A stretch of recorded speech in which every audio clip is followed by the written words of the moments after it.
임마누엘로 오심 하는 제목을 가지고 말씀을 나누어 보려고 합니다.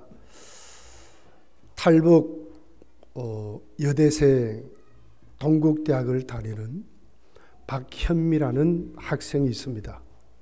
2014년도 영국에서 청년대회라고 하는 대회에 나가서 북한의 실상을 자세히 이야기하고 영국이 선정한 세계적인 청년 지도자 중에 100사람 중에 한 사람으로 꼽은 사람입니다. 이 청년이 내가 살기 위하여 이야기를 시작합니다. 그것은 내가 본 것을 당신이 알게 됐으면 하는 책을 발간했어요. 인터넷에서 올라온 책을 제가 읽어봤어요. 진짜 구원이 얼마나 소중한지, 정말 자유가 얼마나 소중한지 거짓말 같아요. 그 북한의 실상이 진짜 거짓말 같아요. 어느 날 자기 언니와 우물가에 우물을 길러 갑니다. 그런데 한 청년이 우물가에서 기진해서 죽었습니다. 입을 벌리고 짐승이 뜯어먹은지 모르지만 창자가 다 터져서 다 쏟아진 모습으로 죽어 있는데 아무도 시체를 치워주지 않습니다. 이것을 본 박현미는 너무너무 무섭고 두려워서 자기 언니와 도망을 하고 집에 왔다고 합니다. 이제는 심심찮게 그런 일이 자기 주위에 넘치게 일어났습니다. 많은 사람이 굶어 죽습니다. 가족이 해체되고 가정이 파괴되고 이들도 살 길이 없어서 정말 살기 위해서 중국으로 탈출을 감행합니다. 결국 중국에 와서 자기 어머니는 강간을 당하고 13살인 자기가 팔리게 되는 몸이 됩니다. 자기 어머니는 65달러에 팔리고 자기는 280달러에 팔렸습니다. 그때부터 진짜 자유가 뭔지, 죽지 못해 사는 그런 삶을 살게 됩니다. 인권 정도가 아니죠. 우여곡절 끝에 이제 남한으로 탈출할 길이 열렸습니다. 근데 그 배후에 전부 기독교 선교사들이 있었어요. 여러분, 이 복음이 얼마나 위대한지. 불자 해도 중국이나 오지에 가서 이슬람에 가서 그들의 교리를 설파하는 사람들 없습니다. 지금도 한국교회는 많은 선교사들이 목숨을 내놓고 불간에 탈출한 사람들을 도와서 남한으로 인도한다고 합니다. 박현미 학생의 고백입니다. 처음에는 배고픔을 느낀대요. 근데 그 배고픔이 도를 넘어버리면 내가 지금 배가 고픈지 안 고픈지도 모른답니다. 그거마저 넘어버리면 내가 살았는지 안 살았는지도 모른답니다. 그거마저 넘으면 내 심장이 뛰는지 안 뛰는지도 모른대요. 자기는 자유라는 말이 뭔지도 몰라. 자유라는 단어가 없대요, 북한은. 남한에 오니까 자유 하더라는 거예요. 한 번만 흰 쌀밥을 먹어봤으면 그것이 소원이었답니다. 이것 때문에 중국으로 왔고 이것 때문에 자기 몸이 팔렸고 온갖 치욕스러운, 그러다가 남한으로 오는데 몽골에 있는 고비 사막을 통과해야 됐답니다. 일주일이 걸리려는지 2주일이 걸리려는지 가이드 하나 없이 죽으라고 그래도 남한에 가면 살겠지 하는 그런 마음으로 왔다고 그렇게 말을 하고 있어요. 남한에 오니까 딴 세계 별천지가 있다는 거예요. 진짜 북한은 우리가 아는 정도의 북한이 아니라는 거예요. 사랑하는 성도들이요, 육신의 배고픔도 이렇습니다. 육신의 자유도 죽지 못해 산다고 하고 있습니다. 하물며 오늘 우리에게 오신 이 예수 그리스도가 주신 이 구원은 거기에 비교가 되겠습니까? 우린 지금 눈에 보이는 먹고 사는 문제가 해결되니까 자유가 무엇인지 구원이 무엇인지 실감을 잘 못해요. 근데 성경은 지옥이란 단어를 사용하고 있습니다. 영원히 죽는답니다. 잠시 실패하는 것도 힘들고 잠시 육신이 배고픈 것도 이렇게 힘이 드는데 영원히 죽는 것이 있답니다. 영원히 멸망 가운데 살아가는 것이 있다고 성경이 말하는 거예요. 예수님이 왜 이 땅에 오셔야 할까 하는 거예요. 여러분, 오늘 성경은 특별히 23절에 예수 그리스도의 이 땅에 오심의 목적을 자세하고 명확하게 기록을 하고 있습니다. 자, 같이 한번 읽어보겠습니다. 23절입니다. 시작. 보라, 처녀가 잉태하여 아들을 낳을 것이요 그의 이름은 임마누엘이라 하리라. 그의 이름은 임마누엘이 하리라. 그분은 누구라고요? 처녀가의 몸을 빌려서 오신 분이랍니다. 또 한번 읽어보겠습니다. 21절입니다. 시작. 아들을 낳으려니 이름을 예수라 하라. 이는 그가 자기 백성을 그들의 죄에서 구원할 것임을 아니라. 이 땅에 예수님 왜 오셨습니까, 여러분? 죄와 저주와 사망과 영원한 멸망 가운데 살 수밖에 없는 우리들, 허물과 죄로 죽은 우리들, 펄펄 끓는 유황불못에 들어가야 될 우리들,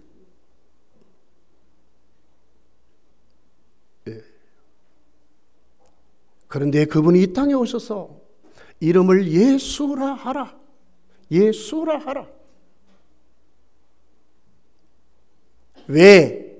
자기 백성을 저희 죄에서 구원하시기 때문에. 이렇게 오늘 예수님의 탄생을 확실한 목적을 가지고 설명을 하고 있습니다. 이사야는 예수님이 땅에 오시기 전에 예수 그리스도의 탄생하시면서 우리를 위해서 십자가에 죽어주실 때의 그분의 모습을 이렇게 기록을 했습니다. 그가 찔림은 우리의 허물을 인함이요 그가 상함은 우리의 죄악을 인함이라. 그가 징계를 받음으로 우리가 평화를 얻었고 그가 채찍에 맞음으로 우리가 나음을 얻었도다. 이렇게 말했습니다. 이분이 누구시죠? 하나님의 아들입니다. 영광과 존귀와 찬송을 영원토록 받기에 합당하다고 성경은 우리에게 가르쳐 주었습니다. 죄도 없는 천사들이 하나님의 보좌에서 세세토록 무궁한 영광 경배를 받으시옵소서 하신 분이었습니다. 그런데 이분이 이 땅에 오셨는데 왜 오셨다고요? 자기 백성을 저희 죄에서 구원하시려고 어떻게 어떤 방법을 통해서 십자가에서 그가 찔림은 우리의 허물을 인하며 그가 상함은 우리의 죄악을 인함이라. 그가 징계를 받음으로 우리가 평화를 얻었고 그가 채찍에 맞음으로 우리가 나음을 얻었도다. 우리를 회복시켜 주시려고, 우리를 고쳐 주시려고, 우리를 건져 주시려고, 우리를 새롭게 하시려고 예수께서 이 땅에 오셨다고 이사야는 이런 분은 바로 예수시라고 예언했다고 하는 것입니다. 죄가 무엇입니까? 인생의 모든 불행은 죄 때문에 일어납니다. 죄론에 시작됐습니다.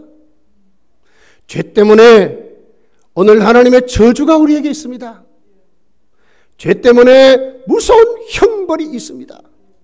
죄 때문에 사단이 우리를 포로 잡아서 자기 자식들이라고 하고 있습니다.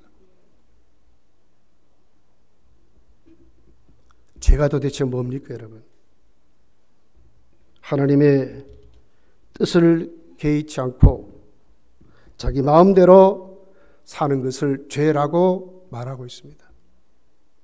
하나님의 치리를 벗어난 사람들, 하나님의 뜻을 어그린 사람들, 하나님의 선에 도달하지 못한 사람들이 죄인인 것입니다. 이것이 죄입니다.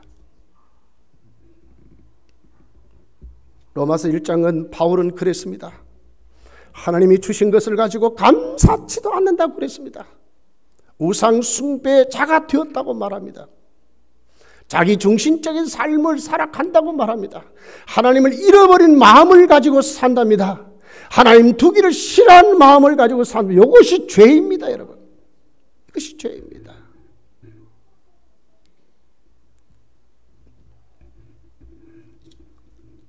서열의 문답은 사람의 제일 목적이 뭐냐? 하나님을 영원하게 하고 그분 안에서 영원히 즐거워한다고 그랬어요.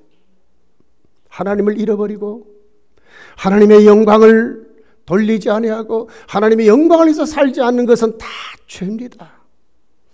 그분 안에 치료받고 회복받아서 그분이 주시는 그 천국을 소유하지 못하는 것도 죄입니다. 하나님 나라는 어떤 나라죠? 먹고 마시는 나라가 아니라 성령 안에서 희락의 나라라고 그랬습니다. 그분 안에서 영원히 즐거워하는 것이, 예수 그리스도 안에서 행복을 누리며 사는 것이 인간이 하나님 앞에 받은 최고의 제1의 목적입니다. 이걸 잃어버렸습니까? 죄 때문에 그렇습니다. 하나님께 영광을 돌리는 정도가 아니라 인생은 우리끼리 다 원수 맺고 삽니다. 하나님이 천지를 만드신 다음에 가정이란 제도로 아담과 하와를 만나게 하셨습니다. 왜 만나게 하셨습니까? 돕는 배필로 만났습니다. 이것이 번져서 하나님은 어떻게 했죠?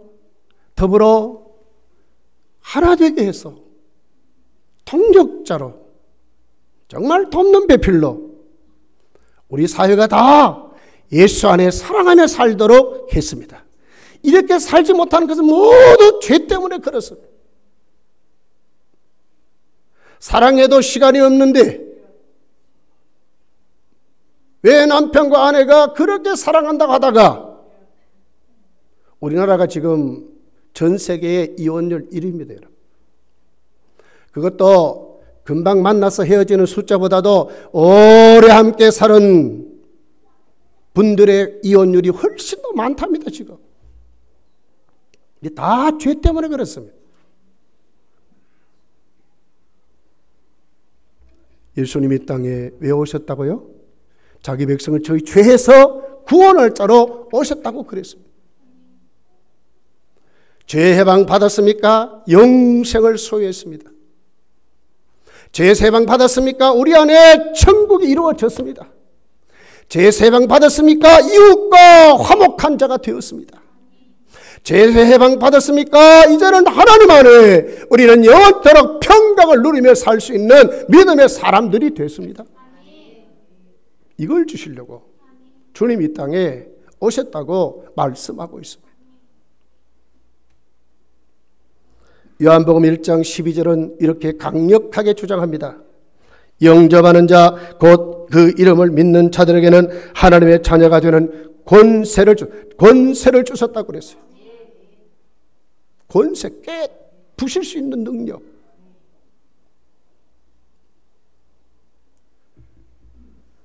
죄로 인해서 방해하는 모든 것을 깨트려 부실 수 있는 능력. 이거 주셨대.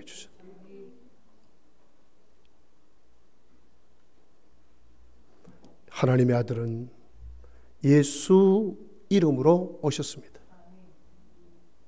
여러분에게 이 구원이 이 성탄의 계절에 그냥 흘러보내지 마시고 진짜 죄 사망받은 우리들이 하나님의 자녀로서의 권세가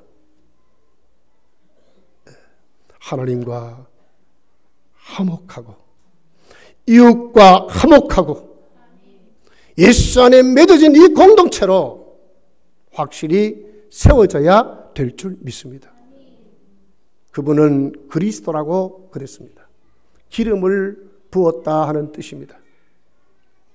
하나님께서는 당신의 일을 맡기실 때에 구약에 보면 기름을 부어서 하나님의 종들이라고 인을 쳐주셨습니다. 예수님은 이런 모습으로 오셨습니다. 동방박사들이 예수께 와서 헤롯 임금에게 묻습니다. 유대인의 왕으로 나시니가 어디 계십니까? 이렇게 물었습니다. 그들은 예수 그리스도의 탄생을 누가 묻지도 않은데도 그들은 유대인의 왕이라고 그렇게 불렀습니다. 빌라도가 법정에서 예수님을 취조할 때 물었습니다. 네가 유대인의 왕이냐? 예수님이 강력하게 대해서 네가 말하는 것이 맞다고 예수님은 강력하게 주장했습니다. 요한계시록 11장 15절에 보니까 일곱째 천사가 나팔을 보니 하늘에서 큰 음성이 나서 세상 나라가 우리 주와 그리스도의 나라가 되어 그가 세세토록 왕노릇하리라고 그랬습니다. 누가요? 예수 그리스도가 만왕의 왕으로 왕노릇한다고 그렇게 말씀했습니다. 부활하신 주님, 빌립보서 2장에 보니까 하나님이 그분을 높이셨습니다. 어떻게 높였습니까? 모든 입술로 예수 그리스도를 주라 시인하도록 모든 무릎이 예수의 이름 앞에 꿇도록 만들어 주셨습니다. 예수님만이 만왕의 왕이십니다.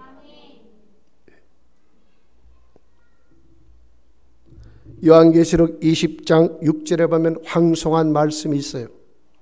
이 첫째 부활에 참여하는 자들은 복이 있고 그들이 하나님과 그리스도의 제사장이 되어 1000년 동안 그리스도와 더불어 왕노릇하더라고 그랬습니다. 누가 그렇다고요? 예수 믿는 우리들이, 첫째 부활에 참여한 우리들이 예수 그리스도와 더불어 왕노릇한다고 그랬습니다. 그래서 우리를 가리켜서 작은 예수라고 하고 있는 것입니다. 작은 그리스도인들이라고 말하고 있는 것입니다. 히브리서 10장 21절에 보면 예수 그리스도를 이렇게 말씀합니다. 또 하나님의 집 다스리는 큰 제사장이 계심에 그랬어요. 예수님 이 땅에 오실 때 하나님과 우리 사이에 중보자로 오셨어요. 예수의 이름이 얼마나 힘이 있는지를 몰라요. 우리 다 죄 지을 수밖에 없잖아요. 우리가 다 살다 보면 힘이 없고 어려울 때가 많잖아요. 그럴 때마다 하나님 아버지의 이름을 부르고 예수 그리스도의 이름으로 나가면 다 들어주신다고 말씀하셨어요.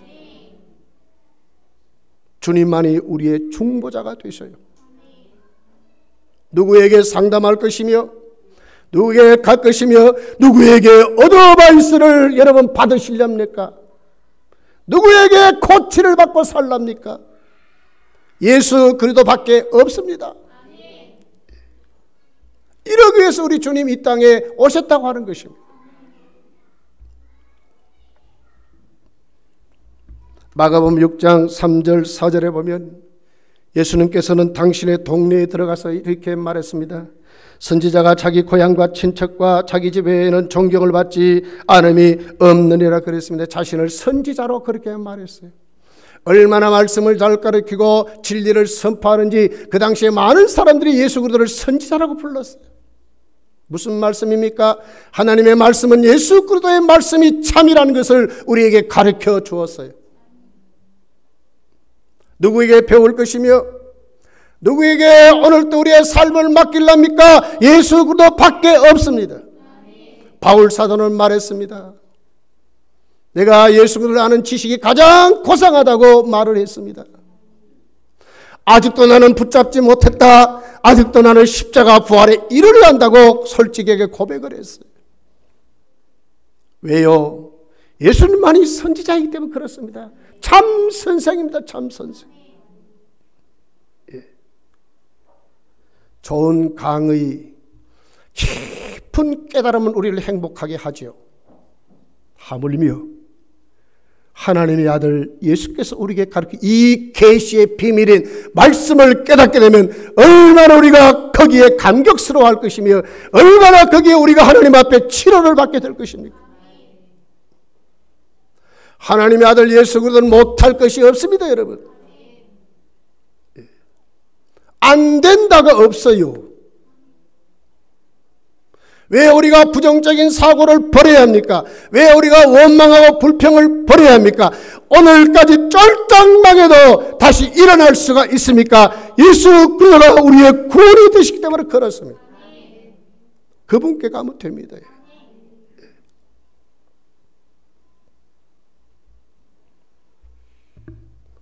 자기 백성을 저희 죄에서 구원하시기 위해서 오셨다고 말했습니다. 구원이란 뜻은 잘하다, 완전하게 만든다, 보존하다, 고치다 그 말이에요. 하나님이 우리를 만드실 때 그 모습으로 우리 주님은 이 땅에 오셔서 우리를 그렇게 만들어준다고 하는 말씀입니다. 에덴 동산의 삶이 여러분 거기에 결핍이란 단어가 있었나요? 거기에 부족이란 단어가 있었나요? 원망이란 단어가 있었나요? 싸움이란 단어가 있었나요? 아무것도 없었어요. 하나님이 보시기에서 좋은 것만 있었어요. 우리를 이렇게 회복시켜 가신다 그 말이에요. 구원은 그런 것입니다. 속지 말아야 합니다. 세상에 여러분의 생각에 여러분의 환경에 속지 말아야 합니다. 하나님의 자녀가 됐습니다. 죄에서 구원을 받았습니다. 속지 말아야 합니다.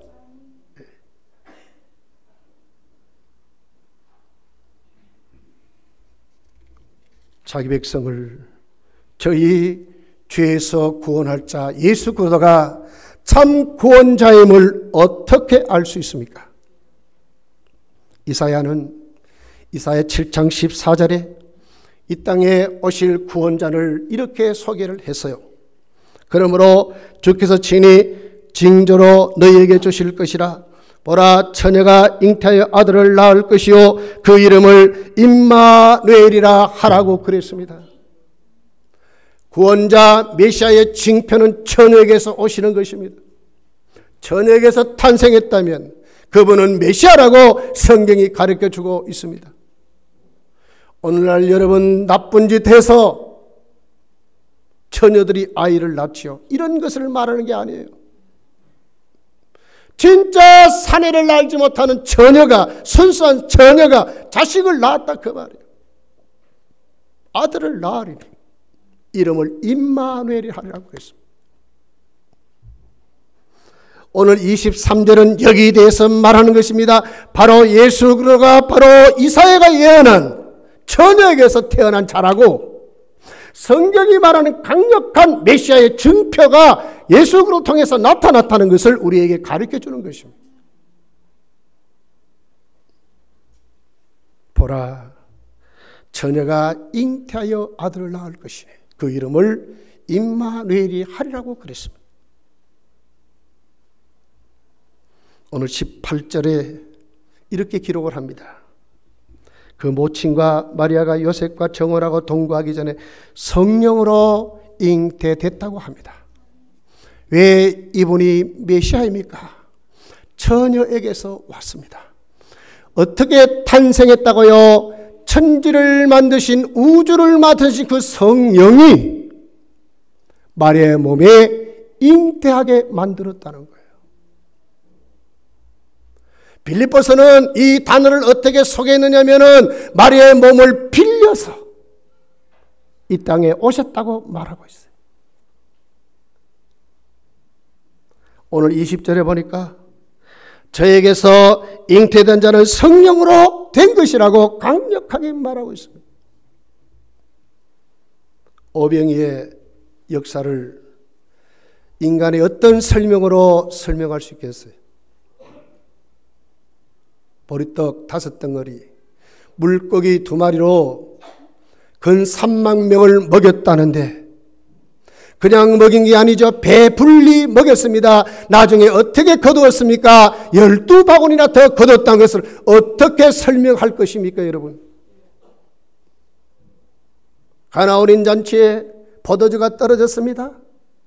그 구정물 통에 예수님이 종들에게 말합니다. 물을 채우라고 말합니다. 구정물이 됐습니다. 근데 그 구정물을 갖다 주라고 합니다. 근데 어떻게 그 구정물이 포도주로 바뀔 수 있겠습니까? 다른 것입니다, 여러분. 무엇의 역사였습니까? 하나님의 이적이지요. 천지를 만드신 하나님의 능력이 나타난 것이지요. 없는 것을 있게 하고 있는 것을 더 넘치게 하시는 하나님의 권능이지요. 누구를 통해서 나타났다고요? 마리아의 몸을 통해 나타났다는 거예요. 그분이 누구라고요? 우리가 믿는 예수 그러더라 그 말이에요. 그냥 우리가 믿습니까? 천지를 만드신 하나님을 믿는 것입니다. 기적의 하나님, 능력의 하나님, 못할 것이 없는 하나님을 믿습니다. 그 하나님을 믿는다면 우리의 신앙이 어떻게 하나님께 세워져야 할까요? 째째한 것, 세상 것 때문에요? 아무것도 아니요. 나는 나이가 많아서 아니요.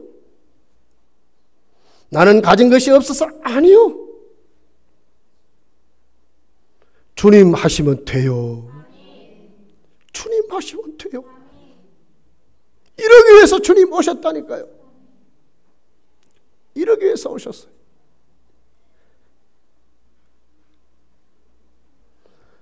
그 주님 오셔서 어떻게 하신다고요? 임마누엘 하신답니다.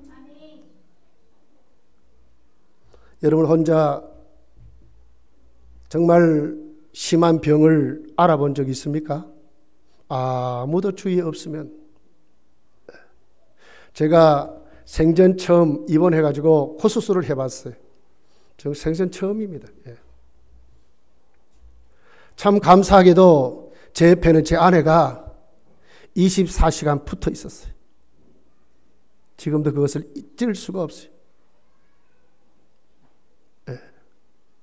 때로는 얼굴을 붉힐 일이 있어도 그것 생각하면 얼굴을 붉힐 수가 없어요. 진짜 나를 사랑하는구나. 자식도 필요 없습니다. 얼굴만 싹 내밀고 잘 시간 되니까 다 갚읍니다. 제 아내는요, 그 병실 그 사이사이에 그 밑에 앉는 그 조그마한 것, 용신도 못해, 꿈틀도 못해. 거기에 걸고 며칠을 자고 했어요. 큰 힘이 돼요. 제가 씻지 못하니까 화장실까지 따라와서 씻고줘요. 얼마나 감사한지. 함께 한다는 것이 이런 겁니다, 여러분. 함께 한다는 것이 이런 겁니다. 사랑하는 성도들이여, 미국에서 유방암을 수술하고 또 여러 가지 암 때문에 수술하고 앞으로 내가 얼마나 살까 하는 그런 사람들을 통해 가지고 데이터를 이렇게 보니까 그런 사람들의 모임이 있습니다. 자기들끼리 모여서 서로 위로하고 거기에 목사님이 가서 예배 드려주고 기도해주고, 이런 사람하고 혼자 그냥 그 병과 죽으라고 싸우는 사람과는 판이하게 다르다는 거예요. 함께 했던 사람들은 혼자 외롭게 고독하게 싸웠던 사람보다도 훨씬 더 3배의 시간을 살아가더라는 거예요. 이게 함께하는 힘입니다. 세상에 조그만 것도, 우리 인간의 다반사에도 이렇게 함께한다는 것이 힘이 있다면 하물며 하나님의 아들이 오셔서 우리와 영원히 떠나지 않고 함께한다면, 이 사실을 믿는다면 여러분은 어떻게 살아야 될까요? 어느 정도로 힘을 내고 살아야 될까요? 어떤 포부를 가지고, 어떤 비전을 가지고, 어떤 인생관을 살아야 할까요? 여러분 나 혼자라고 고민하고 고독해 본 적 있습니까? 이제는 버려야 합니다. 여러분에게 누가 있습니까? 예수 그리스도가 여러분과 함께 하십니다. 영원히 떠나지 않는다 그랬어요. 임마누엘 하신다, 함께 한다는 말이에요. 데살로니가전서 5장 10절에 이렇게 기록을 합니다. 예수께서 우리를 위하여 죽으사 우리로 하여금 깨어있든지 자든지 자기와 함께 살게 하려 하셨느니라. 왜 그분이 십자가에 죽으시고 부활하셨는가? 우리와 함께 살려고. 좋은 일 나쁜 일 상관없이 함께 살려고. 히브리서 2장 14절 15절에 보니까 자녀들은 혈과 육에 속하였음에 그도 또한 같은 모양으로 혈과 육을 함께 지니심은 죽음을 통하여 죽음의 세력을 잡은 자 곧 마귀를 멸하시며 또 죽기를 무서워함으로 한평생 매여 종노릇하는 모든 자들을 놓아주려 함이라고 그랬어요. 우리를 오늘도 넘어뜨리고 우리를 힘들게 만들고 우리의 원수된 이 마귀를 멸하시고 오늘도 거기에 매여서 힘들고 어렵게 사는 우리들에게 예수께서 그 모든 저주와 심판의 권세에서 우리를 놓아주려고 예수께서 십자가에 죽으셨다고 말씀하고 있는 거예요. 그 값이 어디 가겠어요, 여러분?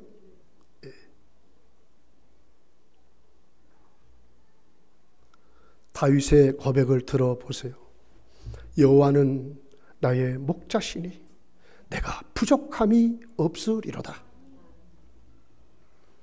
내가 사망의 음침한 골짜기를 다닐지라도 해를 두려워하지 않을 것은 주께서 나와 함께 하심이라. 주의 지팡이와 막대기가 나를 안위하시나이다. 욥의 고통을 아시죠? 하루아침에 다 잃어버렸습니다. 자식도 다 죽었습니다. 그렇게 문물을 교제하면서 했던 그 상인들이 와서 자기 것 다 훔쳐가고 빼앗아가 버렸습니다. 몸에 병이 들었습니다. 그런데 욥이 뭐라고 합니까? 아내는 하나님을 저주하고 죽으라고까지 합니다. 그럼에도 불구하고 욥은 하나님의 구원을 바라봤습니다. 그럼에도 불구하고 하나님은 오늘 또 자기 오심을 자기는 오늘 또 하나님께 고백합니다. 여러분, 이것이 하나님의 사람들의 모습입니다. 쫄짝망하게 걷고 절망 가운데 오늘 또 내 모든 것이 다 내려졌다고 하는 그 순간에도 우리에게는 누가 있습니까? 하나님이 계시는 거예요. 하나님을 바라볼 수 있는 거예요.